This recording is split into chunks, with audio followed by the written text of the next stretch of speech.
seguir con nosotros. Esta semana la Universidad de Georgetown en Washington, D.C. fue el escenario de un conversatorio sobre democracia en América Latina, en el que se tocaron los principales puntos que estarían afectando las libertades en la región. El protagonista central de este evento fue el expresidente de Uruguay, Julio María Sanguinetti. Aquí nuestra periodista permanente en la capital de la Unión Americana, Diana Castañeda, por supuesto, en este evento entrevistó en exclusiva para la tarde fin de semana al expresidente Sanguinetti. Vamos a ver la entrevista.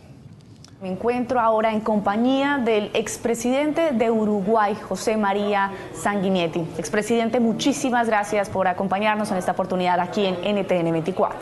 Gracias, doy yo. Expresidente, comienzo por preguntarle sobre la democracia en América Latina. Usted está acá en Washington, participó precisamente sobre una charla acerca del estado de la democracia. Usted dice que tiene muchas grietas en términos de libertad de expresión, también de independencia de la justicia, con casos de corrupción. ¿Por qué la democracia en América Latina tiene grietas? Bueno, desgraciadamente, luego de la gran oleada democratizadora de los años 80, empezó un poquitito antes en Dominicana, en Ecuador, y luego se fue extendiendo, ¿no? En el 83 la Argentina, 85 Brasil, Argentina, todos retornamos a la normalidad pensando de que íbamos hacia una democracia sólida, y después del 89, que se cayó el muro de Berlín, hacia un mundo en paz. Desgraciadamente, el mundo en paz no lo tenemos, e infortunadamente también tenemos muchas grietas en la democracia. Primera, muchos gobiernos han caído, no en manos de gobiernos militares, porque eso ha salido de escena, pero sí muchos gobiernos han caído, desde De la Rúa, el primero Collor en Brasil, luego De la Rúa, hasta Lugo en Paraguay, que fue el último. En segundo lugar, tenemos una libertad de prensa muy comprometida. El caso de Venezuela es emblemático, prácticamente toda la prensa independiente, televisión, radio, está cercenada. Y lo mismo pasa en otras partes. En la Argentina, el Clarín no cayó porque la justicia lo protegió, pero el gobierno intentó derrumbarlo, hacerlo quebrar económicamente, etcétera, etcétera. Y en tercer lugar, el fenómeno populista que se sufre hace que tampoco el funcionamiento de la democracia sea en todas partes normal. Hay un uso y un abuso del poder del Estado y de los fondos del Estado. Quizás Venezuela sea el caso más claro, pero no es el único. Usted menciona que uno de los temas que ha afectado la democracia en América Latina es la reaparición de este fenómeno populista y pone el ejemplo de Venezuela. ¿Por qué sugiere que en Venezuela se está viviendo un caso dramático? Venezuela hoy es una dictadura, por más que haya una fachada democrática y que tengamos una elección y que todos estamos deseando que se haga la elección, pero todos estamos reclamando que las garantías, desgraciadamente, ya no las hay, porque una elección en la cual los candidatos están presos, López condenado a 12 años por haber organizado una manifestación, sin armas. Bueno, eso nos está diciendo de algo muy irregular y de la desventaja de la falta de prensa, de la falta de medios, la amenaza constante, el clima de temor. Entonces, pese a eso, bueno, confiamos, deseamos, anhelamos que haya una elección normal de Parlamento, que se expresen las mayorías y que el clima opositor que están indicando las encuestas y que están indicando el ambiente, marque el comienzo, un punto de cambio. Da la impresión que el presidente Maduro no está dispuesto a entender nada y amenazan con que gobernará igual si pierde con el pueblo y con los militares. Pero también todo tiene un límite, y si el pueblo lograra expresarse mayoritariamente en contra del gobierno, habrá un punto de inflexión. Lo más importante es que la gente de Venezuela se saque el temor y vaya a votar. Precisamente uno de los aspectos que acentúa esta crisis es también la economía. Usted dice que esta bonanza petrolera que se ve en Venezuela no llega, no se traduce en beneficios a la sociedad. Mira, del 2002 al 2012, Latinoamérica creció un 5% anual acumulativo, que fue espectacular, sin precedentes. Consecuencia de los grandes precios de las llamadas commodities, la materia prima, los alimentos, el petróleo, todo. De modo que eso nos permitió una gran expansión. Desde el 2012 ahora, los últimos 3 años, ya no estamos en el 5%, 2,9, 1,3, y este año casi sin crecimiento, con Brasil y México estancados, Brasil o incluso con tasa negativa. En el caso de Venezuela es muy claro que lo que hubo fue un formidable despilfarro económico, despilfarro de corrupción, pero despilfarro económico. Porque la característica de los gobiernos populistas es que el presupuesto del Estado no se usa para invertir. Simplemente se distribuye, no se invierte, se distribuye. Y la distribución no se hace tampoco con un criterio social, sino con un criterio clientelístico. Se trata de amarrar estructuras de poder para que la gente quede condicionada al voto a través de transferencias monetarias que se hacen. Y esa es la razón por la cual no se ha beneficiado, no se ha trasladado. Hoy en Brasil también hay un caso de corrupción fantástico en la empresa Petrobras, la mayor empresa petrolera, la mayor empresa brasileña, y es un caso increíble. Son miles de millones de dólares y están presos incluso los principales empresarios de la construcción. Lo cual tiene una doble lectura. Por un lado, la tan triste de este episodio de corrupción. El bueno es que la justicia está actuando con independencia. Y eso también es una luz, felizmente, frente a estas otras sombras. Expresidente, ¿ha fracasado este fenómeno populista? Usted dice que hay países que se van a lograr salvar, como es el caso de Argentina, y que en estas elecciones, gane quien gane, habrá un ajuste. ¿Por qué? Bueno, mañana sabremos. Mañana sabremos. Pero ya ha habido un cambio, porque ya la primera vuelta en que todo el mundo, las encuestas daban que Scioli, candidato oficialista, iría con una ventaja del 8 o 9%, no ha sido así. Salió primero, sí, pero apenas con un 3%, frente a Macri, que sacó más de todo lo que se esperaba. Y sobre todo el peronismo perdió, y el kirchnerismo, lo que era un bastión histórico del peronismo, que es la provincia de Buenos Aires, no la capital federal.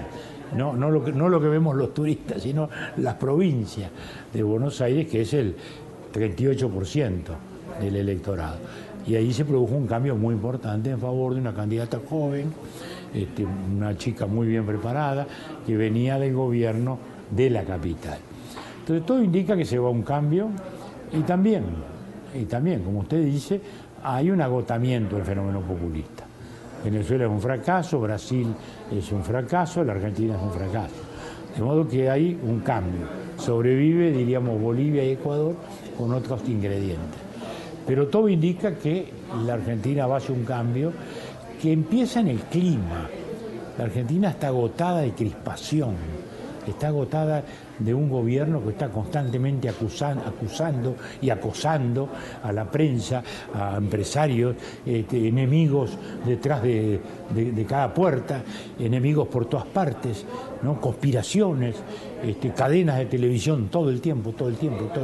Bueno, la doctora Kirchner es una mujer muy inteligente, con una gran fluidez de palabra, pero habla horas y horas, y siempre en ese clima de crispación, dividiendo al país entre los buenos y los malos. Bueno, ni todos son buenos los buenos, ni todos los malos son malos. Felizmente creo que la Argentina va a cambiar de talante y casi seguramente cambie también de signo político. Hacia un Macri que se ha demostrado un muy buen administrador en la capital federal. Buenos Aires está muy bien, Buenos Aires ha logrado gobernar a su vez pese a la hostilidad del gobierno, rompiendo con una especie de maldición histórica que dice que o gobierna el peronismo o no gobierna nadie. Bueno, Macri logró gobernar, pese a que un gobierno kirchnerista lo tuvo en contra con todas las mañas y todo el peso de la autoridad. Pero el hecho es que yo creo que va a ser un buen gobierno, no va a tener mayoría en el Senado, probablemente la tenga en diputados, pero él tampoco la tuvo en la capital. Y sin embargo, con diálogos, con acuerdos, fue avanzando. Me parece que la Argentina entra en otro tiempo. Eso quiere decir que a usted le gusta Macri. Usted ha mencionado que significa cambio en Argentina. ¿Qué tan fácil le va a quedar gobernar en caso de que gane estas elecciones? No es fácil, pero como le digo, primero, Macri representa el cambio, sin duda.